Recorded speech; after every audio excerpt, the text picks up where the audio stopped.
Are you looking to advertise your small business?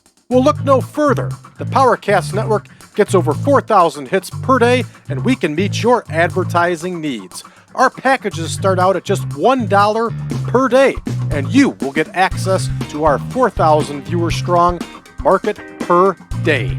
Call today, 815-290-9087, or send an email to info@braddrake.net. Do you enjoy our YouTube content?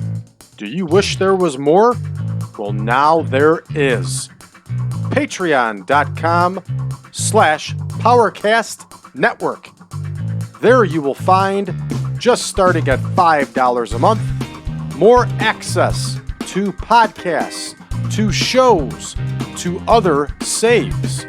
Check it out today, everybody. That's patreon.com/PowerCast Network. Welcome, ladies and gentlemen, to This Day in Wrestling History. Today, we are going to be covering October 27th, 1981. We're going to head down to the Carolinas for Mid-Atlantic Championship Wrestling. They had television tapings that day at the WCPQ Studios located in Charlotte, North Carolina. Mike Rotundo defeated Leroy Brown by disqualification. Jack Briscoe defeated Jim Dalton. Jimmy Valiant defeated Bill White. And Wahoo McDaniel defeated Ken Timms. Looks like he had all enhancement matches there, except for Rotundo and Brown. Now they recorded for the next week's tapings also.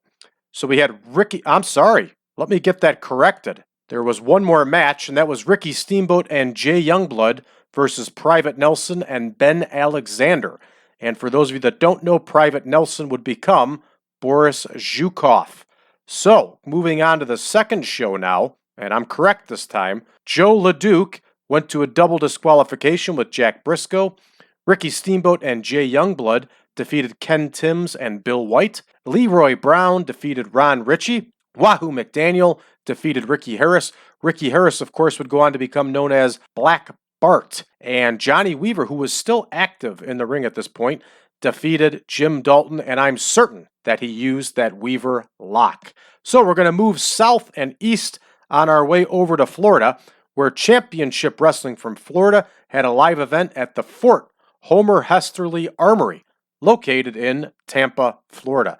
In the main event that evening, the NWA World Heavyweight title was on the line when Ric Flair, the reigning champion, defeated Harley Race. Bugsy McGraw and Charlie Cook defeated Assassin Number 1 and the Spoiler. Eddie Mansfield drew Mike Graham in a match for the Florida television title. J.J. Dillon defeated Grant Apollo. Mike Bond defeated Steve Seibert. Eric Embry defeated Bobby Jaggers. Buzz Sawyer defeated Ron Ritchie. And from Japan, Mr. Onita and Masafuchi defeated David Sierra and Dave Roach. David Sierra, of course, would go on to become the Cuban Assassin, and he would also do some work later on in Florida as another Cuban-style tag team. Mr. Onita, of course, is Atsushi Onita, who is still somewhat active today in his very late 60s.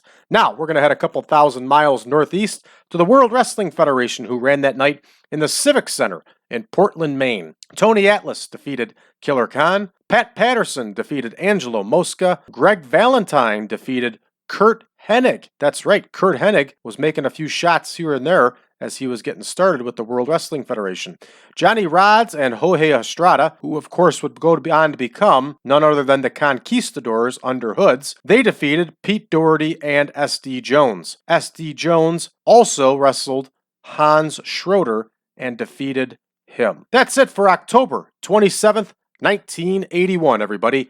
Thank you for tuning in, and remember, this edition of This Day in Wrestling History has been brought to you by the PowerCast Network. PowerCast Network can be found at patreon.com/PowerCast Network. We'll see you next time.